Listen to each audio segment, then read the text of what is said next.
బయట ప్రచారం జరుగుతుంది పవన్ కళ్యాణ్ టచ్ లోకి వెళ్ళారంటూ అలాంటి అవునా? అదే ఇప్పుడు ఇప్పుడు ఎవరైతే బొత్స సత్యనారాయణ పవన్ కళ్యాణ్ కలుసుకున్నారో ఆ ప్రచారంలో దిగుండు ఇప్పుడు నవ్వుతాడయ్యా. వేయకపోయినా పవన్ కళ్యాణ్ పోయి వెళ్తారా ఎవడైనా సరే? సర్లే దానిదేముంది చెప్పు. పార్టీ కార్యక్రమంలో కొంత దూరంగా ఉంటున్నారు ఎవరు దూరం? నేను ఎందుకు ఈ మధ్యకాలంలో ఉన్నాను? నీకు in spite of knowing very well it seems not correct.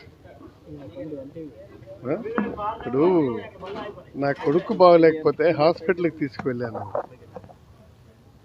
45 రోజులు ఉన్నాను. దాన్ని కూడా మీరు భూతద్దాల్లో పెట్టి ఈ విధంగా చేయడం అన్నటువంటిది it's not correct. It's not fair on the part of media. అది నేను అంటున్నాను. Thank you.